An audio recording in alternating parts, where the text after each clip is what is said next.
Discord declares the year of the Linux desktop in their new YouTube video. Now, yes, my last video was a reaction video, and I will be watching this video in this video, but this isn't turning into a reaction channel, and you're going to get more out of this video than just a reaction, because I want to talk about how this is actually a milestone for Linux gaming, and I want to talk about everything that led up to this first, because this video is pretty interesting, not for the video itself, it is just a product marketing video, but for just what this means for desktop Linux as a whole. Because this video marks an interesting shift in how big companies in the gaming space are viewing Linux as a platform. Now, just some housekeeping. I'm back home for the summer. I set up a little studio slash office in my parents' garage. I'm still working on the lighting right here, and I finally got a new microphone. I know a lot of people have been asking me to get a better mic. I finally did. Anyways, let's continue on. So, historically, Linux was not a gaming platform at all. Nowadays, Linux is used everywhere from phones to servers to supercomputers to embedded devices, but in terms of desktop usage, it was a very small number of people. It was mainly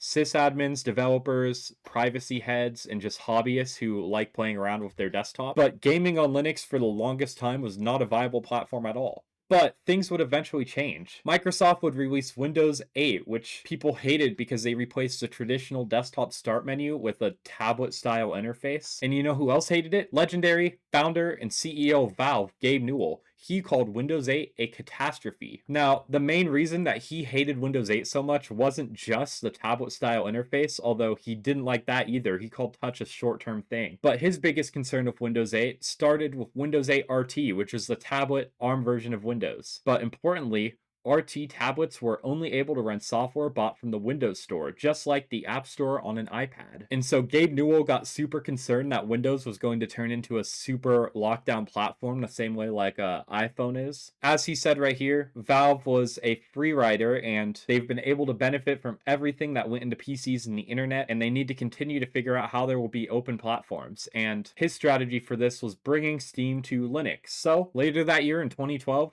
Steam for Linux went into beta and eventually would fully release, and they'd actually go on to release a new Linux-based console running their new Linux distribution called SteamOS. And the whole idea here was they'd have a bunch of PC OEMs, like Alienware for example, to basically build their own consoles the same way they would build custom PCs, and then they'd be able to ship SteamOS on it so they wouldn't have to build a whole console OS and get game developers to port it the same way Nintendo, Xbox, PlayStation does. However, things didn't really go according to plan here. The biggest problem with SteamOS was the game support. As this PC Magazine article says, nearly all of the almost 5,000 games you can purchase on Steam run on Windows. Only a fourth of those run on Linux as well. And then on top of that, at the time, a lot of developers didn't really care about Linux because of how small the market share was, and they really half-assed their Linux ports, which caused SteamOS gaming to perform significantly worse than Windows. So Ars Technica did some benchmarks here, and this is pretty bad. So all of these things combined caused Steam machines and SteamOS to be a complete flop, and Valve for now looked like they were gonna give up. However, then in around 2018, Valve would introduce Steam Play,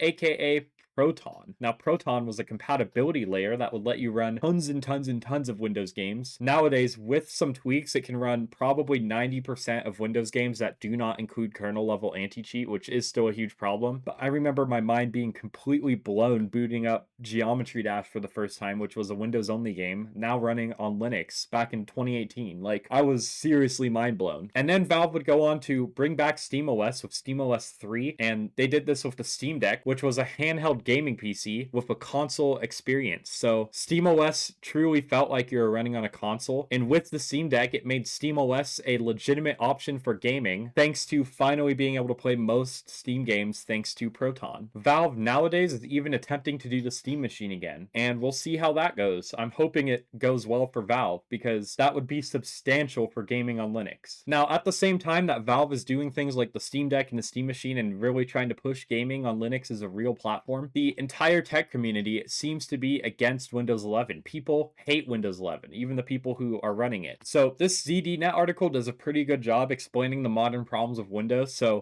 Windows Update is a glitchy mess. Microsoft has time and time again been pushing broken updates for Windows that has been breaking people's computers. And then they're trying to push Copilot everywhere. That's why Microsoft now has the nickname Microslop. If you buy a Windows laptop, you're going to be getting a Copilot key. And even Notepad right now, which is supposed to be just the most bare basic Windows app, It has Copilot built right in. And they just try and upsell you everywhere. Like, you try and set up Windows and it's going to give you like 7 different pop-ups trying to sell you on things. It's trying to force you with a Microsoft account and force you into using OneDrive, which, by the way, is known for just randomly deleting your files. And so people are just completely fed up with Windows 11. And so all of this has been making Linux more and more used for gaming. And so the Gaming on Linux site has a really good market share tracker that uses a Steam hardware survey to track Linux market share on Steam. And so if we look at 2018, when Proton first came out, Linux was about 0.08% market share. That's about 1 in 100 people. And then if we go all the way to today, last month we had 5.33%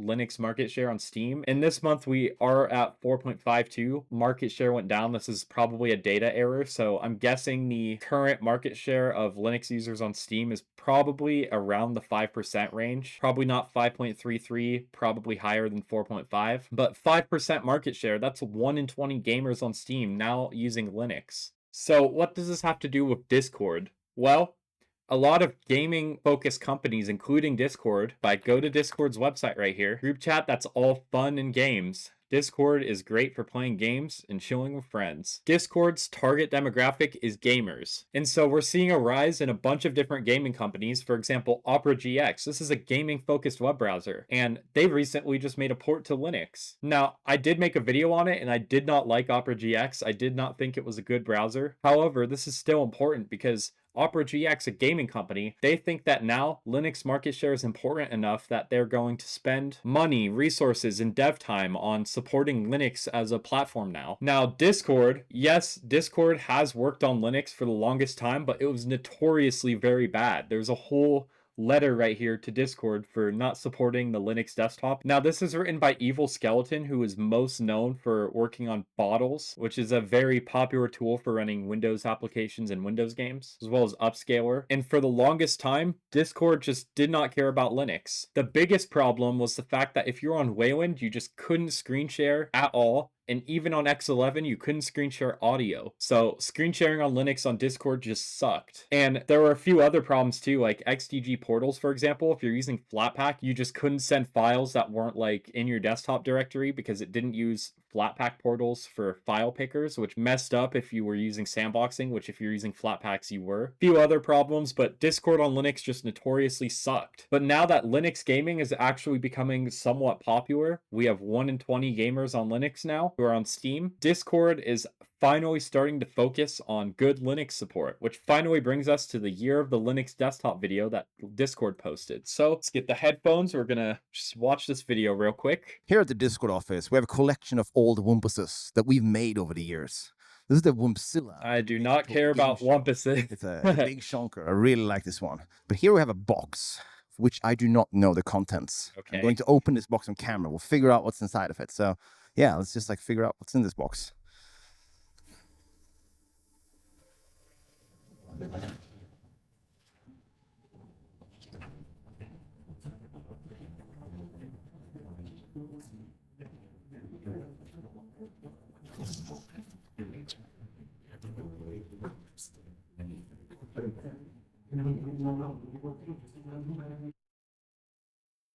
I'm Coral, and I lead the audio video effort here at Discord. If you've been using Discord on Linux for the past few years, you've probably seen this dice more than you should have had to. Is he talking about the update screen in Discord? Oh yeah, he is. So if you're running Discord on Linux and you weren't running a deb package or a tar package that they officially supported, all of the other packages were community maintained. So there was always a gap where this update screen would force you to update, but then you couldn't because your community made package wouldn't be ready for you to actually do the update and you'd be stuck not being able to open Discord. So that is what he's referring to right there. You probably know that the Linux client is not as good as the clients on other platforms. But that changes today. The prediction that has been made at the beginning of the internet is finally coming true. This is the year of the Linux desktop. Go live on Linux. So if you're new to Linux, that's a very common meme. Every New Year's, everyone's talking about how this new year is going to be the year of the Linux desktop. But I do like that they're admitting to their mistakes and they're admitting that their Linux client sucked. And it seems like they're actually out to make it a better experience and improve it. So that is cool. This is getting a significant upgrade. We now support hardware accelerated video encoding for NVIDIA, AMD, and Intel.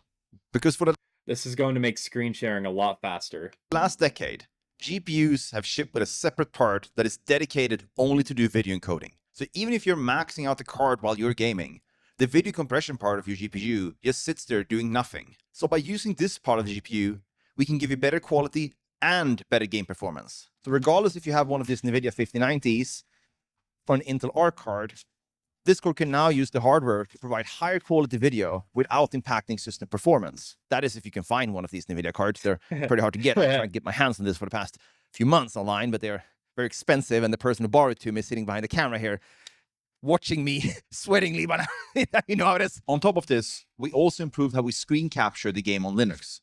Discord now captures the game directly using Vulkan or Valve's GameScope. So why does this matter? Well, if you're using Discord on a Steam Deck, you can now use Go Live without your hands burning up. All the things I mentioned works together to give you better power efficiency, which means more game time while you're on battery. It's interesting that they point to the Steam Deck specifically. They seem to really see SteamOS as a huge future platform in the gaming space, and that's pretty interesting. Tired of seeing this, dice? Well, we are too. That's why we brought the auto updater over to Linux. So you don't have to see this dice ever again. Since there's a new distribution popping up each week, we're taking this opportunity to add support for more than what we had. We now support Debian, Fedora, and Arch. So if you run Debian Stable, Nabarro, or whatever version of Arch Linux came out this week, you now have a package you can use officially from Discord. Okay, I think it's funny that they're pointing out the distros of the week. It's also cool that they're shouting out community-made distros like Nabarro, which is a gaming spin of Fedora. Now, the download for Discord is just still a .deb file if you just click download, but then if you scroll down here, there's a tar, an RPM, and is this an Arch package? Yep, that is an Arch package. We also fixed a bunch of smaller issues. Global hotkey support, which means better push-to-talk. Wayland idle protocol support, which means you can step away from your desktop and still get notification to your phone. Audio capturing improvements, rendering improvements, game detection improvements, and many other things. Virtual backgrounds now also work on Linux. So you can set your background to whatever your heart desires, including this dog. The internet has always predicted that the current year will be the year of Linux desktop. Well, I'm not bold enough to make that prediction. That was a bit of a clickbait, not gonna lie. But we really hope that you enjoy all these updates that we made for Discord on Linux. Special shout out to the Linux Next guy on YouTube for bothering us until we got around doing it. But you know what they say. I forgot what I was about to say.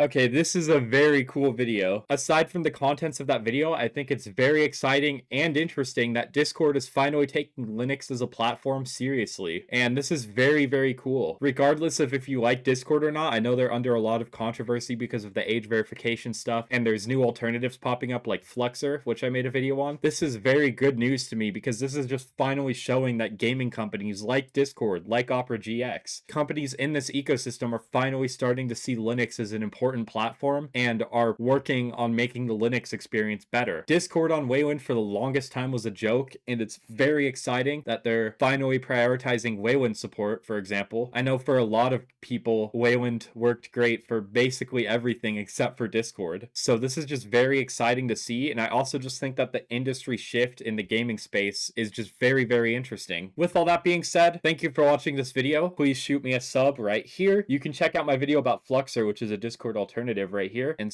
help support a broke college student on Patreon. And I'll see you guys in the next video. Peace out.